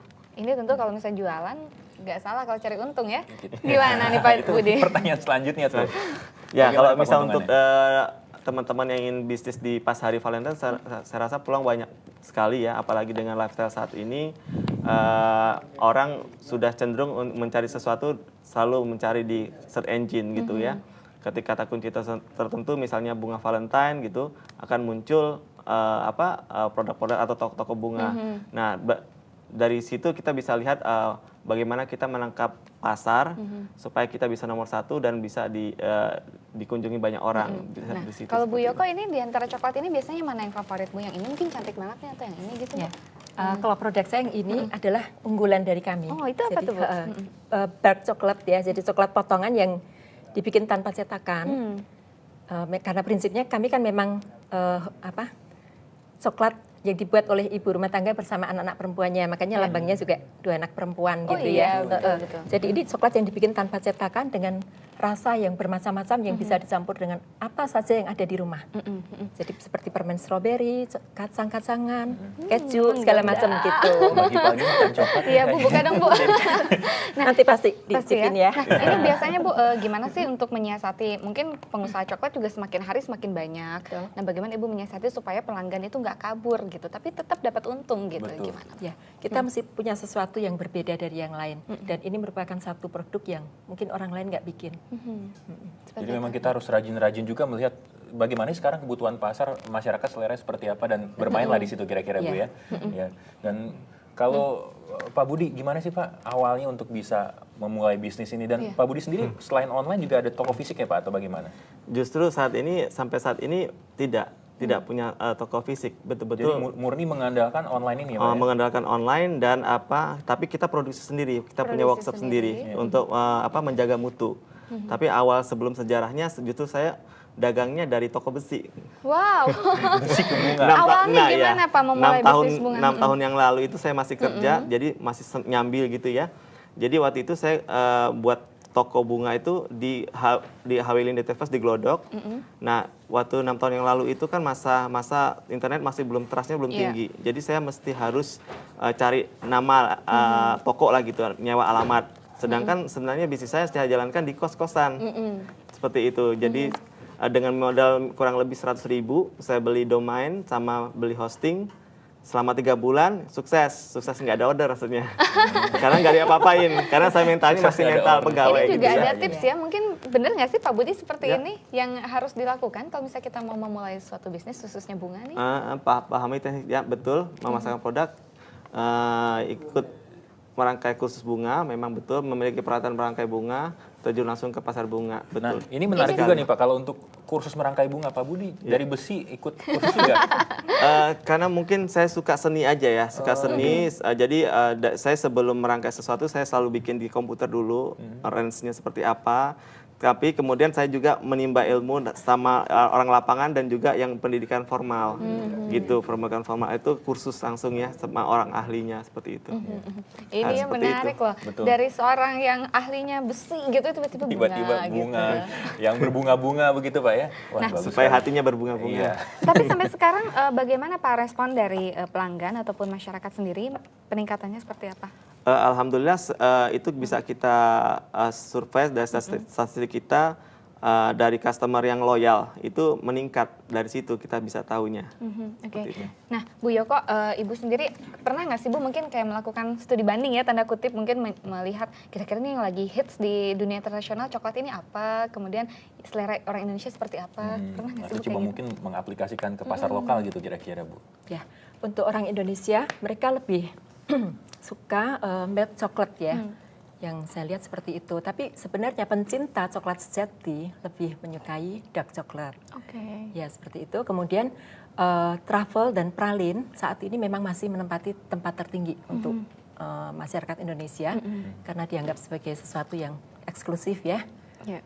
Meskipun begitu, saya bikin pralin juga, tapi tetap saya ingin supaya produk saya dark coklat ini menjadi satu yang bisa ditonjolkan. Unggulan gitu. Unggulan karena berbeda dari yang lain. Gitu. Nah, selain di online, Ibu Yoko dan Pak Budi pernah nggak melakukan promosi dalam bentuk lain? Mungkin off air atau seperti apa gitu terjun langsung ke tengah-tengah pelanggan? Atau mungkin misalnya kan ada pameran, membuka stand misalnya di situ atau bagaimana? Ya, kami pernah ikut buka stand tahun lalu ya di bulan Valentine di Plaza Senayan. Dan memang responsnya juga bagus sekali. Dan saya juga punya toko offline, tapi memang toko offline ini saya hanya pakai untuk start usaha ini. Karena tujuan utama saya adalah online. Jadi setelah Valentine ini toko saya akan saya tutup, selanjutnya akan online karena online-nya sudah berjalan dengan baik. Wah, seru ya usahanya nih. Kalau Pak Budi sendiri gimana? Kalau strategi mungkin bicara seperti itu ya. Kalau saya sih lebih cenderung ke CSR-nya ya. Jadi kita pernah promosi misalnya say no to drug, kita bagi-bagi bunga gitu ya. Jadi say no to drug, say yes to flower. Nah, seperti itu. Kemudian kita promosi ke komunitas-komunitas. Kebetulan saya waktu itu sampai saat ini juga bergabung di suatu komunitas namanya komunitas tangan di atas. Itu membangun mindset kita untuk berwirausaha. Kemudian kita juga bisa menimba ilmu dan sharing ke apa yang kita punya seperti itu. Baik, ini mungkinnya menarik ya. Menarik dan tentunya inspiratif ini untuk para pemirsa yang ada di rumah. Mungkin ada yang berniat untuk memulai usaha seperti ini. Amin. Baik, dan Pak Budi dan Bu Yoko terima kasih sudah hadir di studio kami dan berbagi cerita mengenai bagaimana sih suka dukanya. Tapi kebanyakan sukanya kayaknya ya kalau bisnis coklat dan bunga bisa ini. dibagi-bagi coklatnya. Terima kasih sekali lagi, apalagi sukses bunga selalu. bank ya. Apalagi bunga bank. Sukses selalu untuk Bu Yoko dan Pak Budi. Terima kasih atas Bu Indah, usahanya. Pak Teguh. Ya, terima kasih. Sama-sama. Kita masih punya satu lagi informasi masih mengenai Hari Valentine juga nih, Indah. Hari Valentine. Kira-kira nih apa sih yang Anda persiapkan saudara di Hari Kasih Sayang nih? Mungkin sebagian dari Anda ini coklat dan juga bunga ya, seperti usahanya Pak Budi dan Bu Yoko tadi. Betul, namun ada yang berbeda nih dari Cina. Ada perusahaan kondom di Cina yang menilai Hari Kasih Sayang sebagai momen untuk mempromosikan produk mereka yang diklaim lebih aman dibandingkan dengan kompetitornya. Berikut liputannya, saudara. Revolusi seksual datang terlambat di Cina. Namun sebuah perusahaan kondom tampak cukup ambisius memproyeksikan masyarakat kelas menengah Cina agar membeli lebih banyak produk mereka di Hari Kasih Sayang. Didirikan pada tahun 2006, perusahaan bernama Safedom ini mampu memproduksi 300.000 kondom per hari di pabrik yang berproduksi selama 24 jam di kota Yantai, Provinsi Shandong. Dulu, Safedom memproduksi kondom untuk mendukung program keluarga berencana di Cina. Sekarang, Safedom menarget pasar yang lebih luas. Produk mereka dipromosikan lebih aman ketimbang produk kompetitor. Kemasannya pun dibuat lebih bergaya guna menarik konsumen perempuan yang menjadi 60% target pasar mereka. Fu Qiang, Direktur Eksekutif Safedom, menyatakan produk mereka mengandung pelumas berbahan dasar air yang lebih ramah bagi konsumen perempuan dibandingkan dengan pelumas berbahan dasar silikon. 水溶性的润滑剂，然后而且它是偏酸性的这个润滑剂，那么又有利于维持女性的酸碱平衡。那么这一点是所有这个现在传统产品无法去做到的，因为我们针对的目标人群就是针对女性、关爱女性、呵护女性健康而去的。Safedom juga mengklaim kondom mereka adalah satu-satunya yang mampu mencegah penularan virus hepatitis B yang sangat kecil, berdiameter sekitar 40 nanometer. Produk lain seperti Durex atau Okamoto buatan Jepang tak memiliki kelebihan ini. Produk Safedom yang dijual di supermarket dan toko farmasi di Beijing dan Shanghai terdiri dari warna-warna pastel. Namun kondom ini memiliki harga lebih tinggi ketimbang pesaingnya. 因为当两个液体相接触的时候会有一个颜色的变化，那么我们刚才看到有一些套出现了颜色的变化，就证明就是这个产品已经被病毒穿透了，有泄漏了。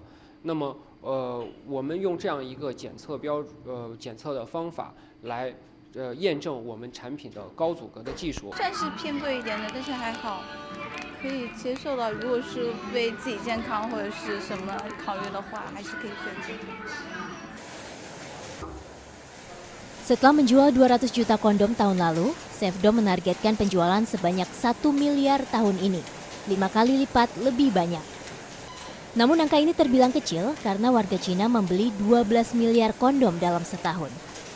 Safedom saat ini tengah bernegosiasi dengan perusahaan kondom di Prancis, Italia, Jerman, Inggris, dan Spanyol, serta berencana melakukan akuisisi di luar negeri.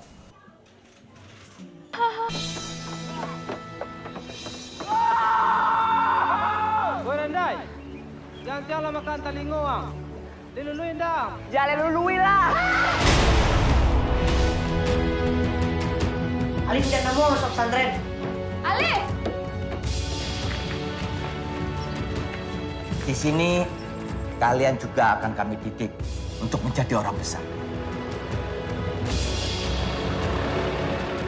Apakah jadi pengusaha besar, jadi menteri, ketua partai, ketua DPR, MPR, atau ketua ormas Islam?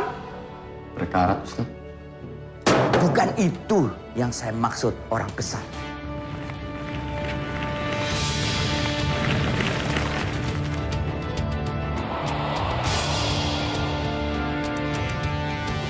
Lif, aku akan jadi orang besar itu. Kalau saya mah jadi ketua partai, tapi ngajar di kolong jembatan. Kan double ngajarinnya ya.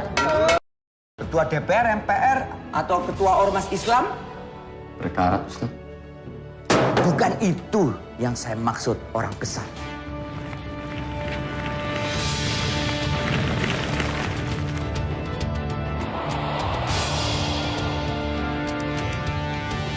Lif, aku akan jadi orang besar itu. Kalau saya mah jadi ketua partai, tapi ngajar di kolong jembatan. Kan double ngajarinnya ya.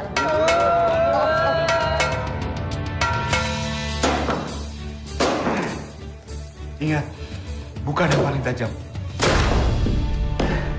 Siapa yang bersungguh-sungguh, dia yang akan berhasil. Manjada wajada. Manjada wajada. Manjada wajada.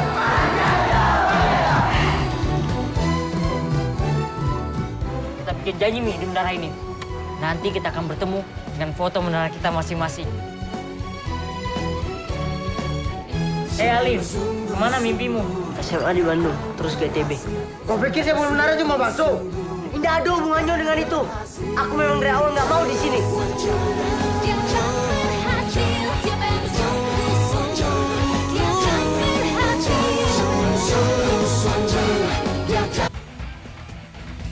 Gelandang andalan Lille, Eden Hazard, dikabarkan sudah menjatuhkan pilihan bergabung dengan Tottenham Hotspur musim depan. Hazard memang dilirik banyak klub papan atas Eropa, di antaranya Manchester United, Manchester City, Arsenal, dan Chelsea. Saya akan tahu betul cara mengendalikan rumor, Hazard melepas isyarat satu persatu tentang klub tujuannya musim depan. Pemain timnas Belgia ini sudah memastikan ingin bermain di Liga Inggris. Kini, Spurs diyakini menjadi tujuan utama Hazard dengan bandrol transfer 40 juta euro atau setara dengan 477 miliar rupiah. Ya, kini kita beralih ke sepak bola tanah air. Saudara, 2 gol Rahmat di babak kedua membawa PSM menaklukkan PSMS Medan 2-1 dalam lanjutan Liga Primer Indonesia. Di pertandingan lain, Persibo Bojonegoro sukses menundukkan Macan Kemayoran dengan skor 1-0.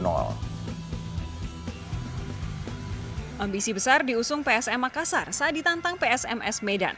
Akan tetapi Ayam Kinantan yang juga menargetkan kemenangan mampu unggul terlebih dulu melalui gol Andre Abu Bakar di menit 9. Upaya Jugu Eja mengejar ketinggalan baru membuahkan hasil di paruh kedua. Apalagi setelah PSMS Medan kehilangan pemain setelah Heri Suwondo mendapat kartu merah di menit 50. Keunggulan jumlah pemain dimanfaatkan dengan sempurna. Dan di menit 70, M. Rahmat mampu menyamakan skor 1-1. 5 menit menjelang usai, Rahmat kembali mencetak gol dan memastikan kemenangan PSM Makassar 2-1. Tambahan 3 poin membuat PSM mengumpulkan 8 poin dari 7 laga.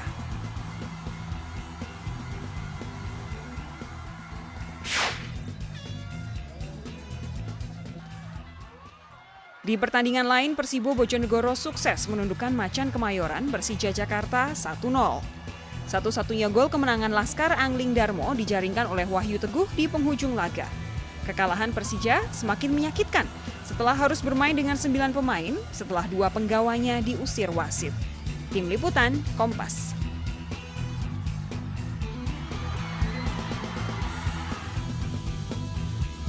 Tinju Dedek Chisora menantang juara dunia Vitali Klitschko. Sesumbar akan menumbangkan Vitali, meski dianggap sebagai lawan yang tidak diperhitungkan, Chisora tetap merasa dirinya akan dapat mengangguli Klitschko.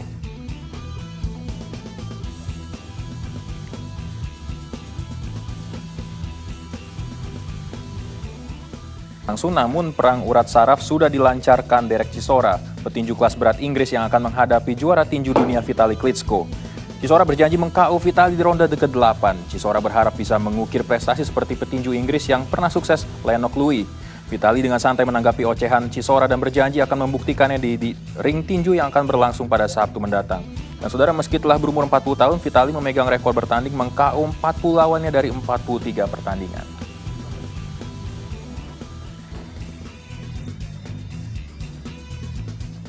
Dari lapangan bulu tangkis, tim bulu tangkis putri Indonesia memulai babak kualifikasi Piala Uber Zona Asia dengan lancar. Dan tanpa banyak kesulitan, tim Uber Indonesia mengalahkan Sri Lanka 5-0. Tim Uber Indonesia meraih kemenangan pertama pada penyisian grup Y babak kualifikasi Piala Uber Zona Asia. Indonesia menang meyakinkan 5-0 atas Sri Lanka dalam pertandingan yang digelar di Macau Forum, Macau. Maria Febe Kusumastuti membuka keunggulan tim Indonesia. Ia mengalahkan Renu Chandrika Hatiarachige 21-14, 21-8. Febe yang tampil mengambil peran Andrianti Firdasari sebagai tunggal pertama tak mengalami banyak kesulitan dalam menghadapi lawannya. Linda Wenivanetri menambah keunggulan Indonesia menjadi 2-0. Linda meraih kemenangan mudah atas Tilini Pramodika Hendahewa 219, 218. Kemenangan Indonesia akhirnya dikunci pasangan Grecia Poli Meliana Jauhari yang menundukkan Renu Chandrika Hetiarachige Nadesha Gayanti 2116, 218. Dua partai yang tidak menentukan lagi, yakni tunggal ketiga Bellatrix Manuputi dan pasangan Anneke Venyanita Krishinda melengkapi kemenangan Indonesia menjadi 5-0. Kemenangan 5-0 tim Indonesia atas Sri Lanka menjadi modal yang bagus buat tim Indonesia ke pertandingan selanjutnya. Indonesia akan menghadapi Kazakhstan dan Thailand untuk memperebutkan juara grup Y. Dari Macau, China, Gatot Widakdo dan Toto Wijayanto melaporkan. Disampaikan informasi dari cabang bola basket, saudara penggemar Liga Basket NBA kini sedang menggandrungi pemain New York Knicks keturunan Taiwan, Jeremy Lin. Point guard Knicks lulusan Fakultas Ekonomi Universitas Harvard ini menjadi fenomena baru setelah dalam 4 pertandingan terakhir mampu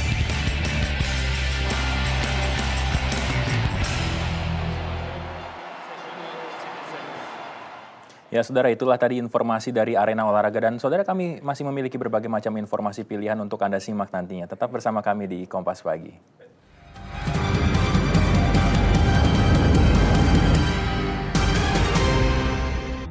Banyak yang seru dari teman-teman Kompas Junior di seluruh Nusantara. Di sini, mereka spesial membaginya untuk kamu. Bermain dengan alam, dan banyak kegiatan lain mereka yang sangat menyenangkan. Di Ensiklopedi Anak Nusantara. Kompas, Inspirasi Indonesia.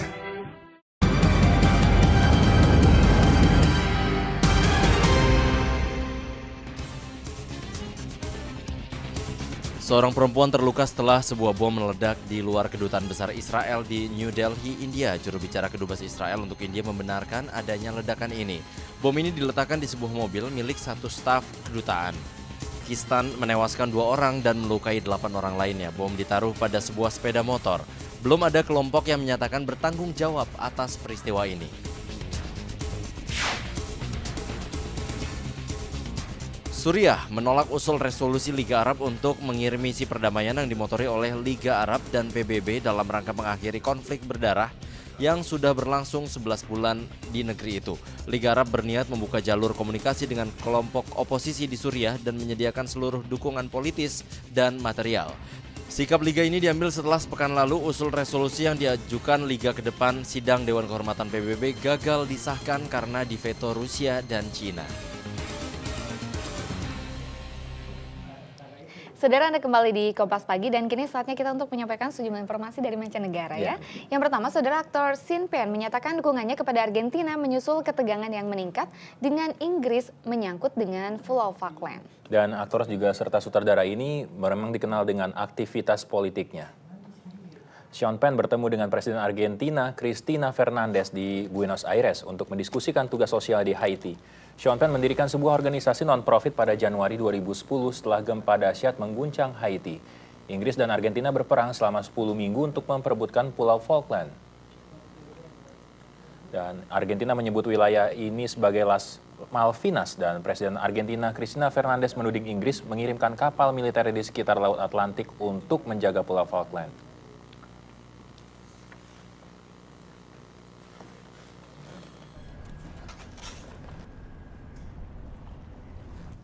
Nah, informasi berikut ini dari berita seputar kematian Whitney Houston ya, penyanyi internasional. Saudara, pihak koroner Los Angeles, Amerika Serikat telah selesai mengotopsi jasad diva legendaris Whitney Houston pada hari Minggu pagi waktu setempat. Ya, namun penyebab kematian Whitney Houston hingga kini masih belum dipublikasikan.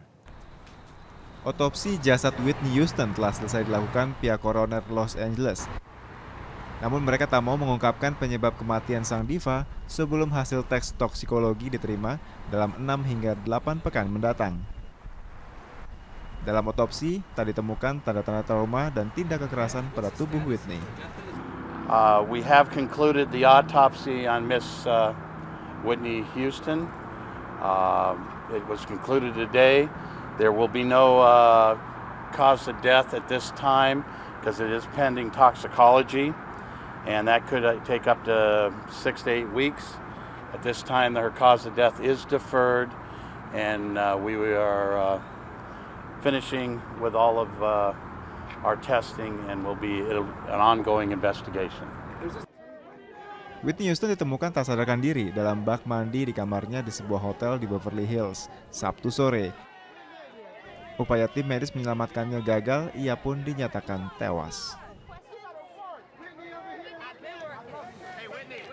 Ya, tentu masih jadi misteri bagi seluruh para penggemarnya ya. Kematian Whitney Houston ini penyebabnya masih belum diketahui. Dan tentunya kita akan menantikan lebih lanjut nanti kira-kira seperti apa sih atau apa yang menyebabkan diva legendaris ini sampai meninggal dunia. Betul. Dan saudara, informasi lainnya masih akan kami hadirkan usai jeda. Jadi jangan kemana-mana, tetap bersama kami di Kompas Pagi.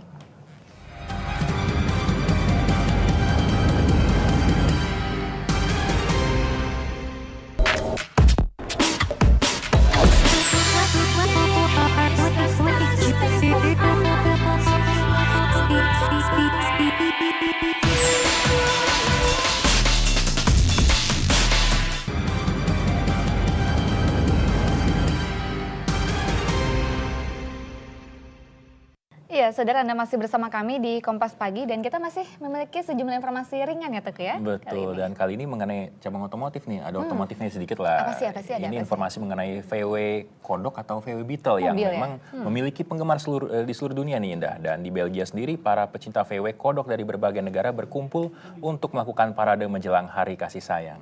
Pasti menarik nih ya, kita lihat aja nih parade VW Kodok di Belgia. Cinquecentimeter untuk melakukan parade tahunan. Para peserta parade mobil yang kerap disebut Herbie ini datang dari Belanda, Belgia, dan utara Prancis untuk menunjukkan kecintaan mereka kepada mobil ini. Parade tahunan ini merupakan parade keempat. 30 menit sebelum parade dimulai, puluhan mobil VW Kodok sudah mengantre di depan Museum Auto World untuk mendapat plat rally. On a 170 voitures inscrites, elles s'appellent Coccinelle en français, Kever en néerlandais, Keffer en allemand, Vocho, Maggiolina, elles portent différents noms, mais il n'y a pas que des Coccinelles puisqu'il y a aussi les New Beetle, et puis après la Beetle qui revient justement maintenant dans une nouvelle version.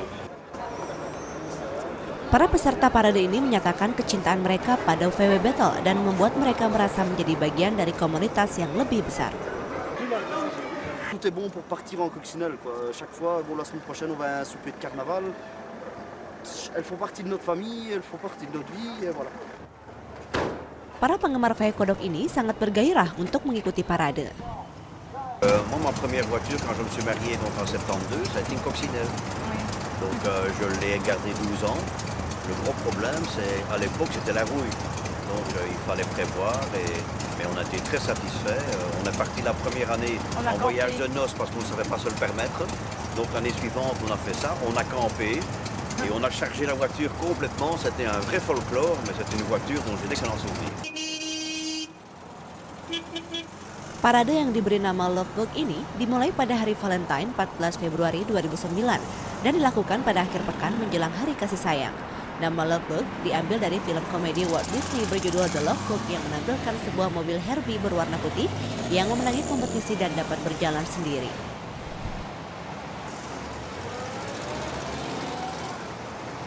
Nah, ini kita punya informasi yang tadi sempat kita singgung ya waktu di awal awal ya, betul. Ini mengenai Grammy, penghargaan Grammy baru saja berlangsung, saudara.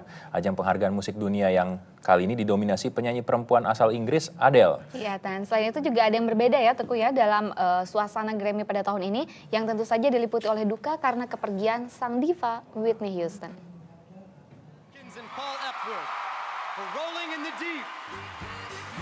Penyanyi Inggris Adele memboyong 6 piala Grammy Awards tahun ini. Lagu Adele, Rolling in the Deep, menjadi single terbaik dan albumnya 21 menjadi album terbaik Grammy 2012. And this record is inspired by something that is really normal and everyone's been through it. It's just a rubbish relationship.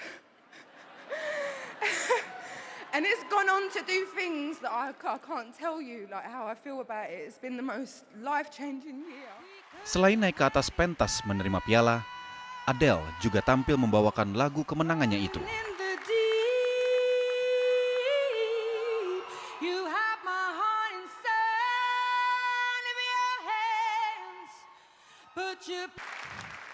Heavenly Father, we thank you for sharing our sister Whitney with us.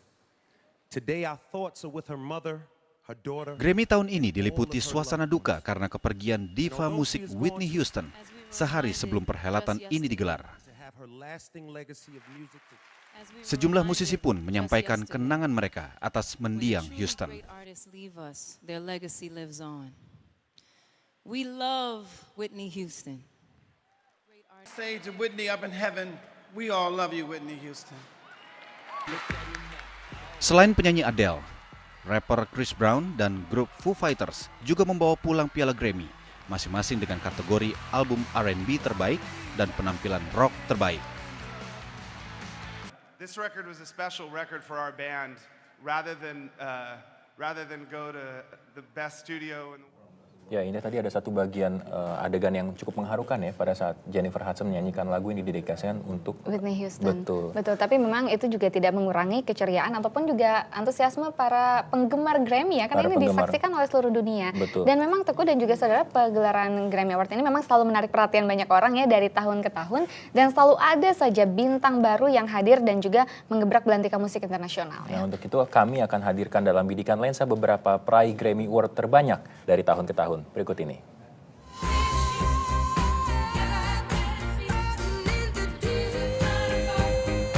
Nah, itu tadi ya, Grammy yang dari tahun ke tahun selalu menarik perhatian, dan memang Whitney Houston yang baru saja berpulang ini termasuk penyanyi yang meraih Grammy terbanyak ini kan. Betul. Selain tentunya Adele yang kemarin, ini kayaknya lagi tahunnya Adele ya, berprestasi sekali. 6 penghargaan diraih dalam satu kali penghargaan Grammy kali ini di mana ya. dia dinominasikan. Betul sekali. Dan saudara, kita akan kembali menyaksikan penampilan Adele saat tampil di Grammy Award ke-54, dan ini juga akan sekaligus menjadi penutup perjumpaan kita kali ini di Kompas Pagi, Indah. Betul sekali, tapi jangan khawatir karena besok kita akan kembali di waktu yang sama ya Teguh ya. Betul. Iya, saudara, saya Indah Dianovita. Dan saya Teguh Parvinanda mengucapkan terima kasih atas kebersamaan Anda dan sampai jumpa. We could have had it all, rolling in the deep. You have my heart inside of your hands, but you played it.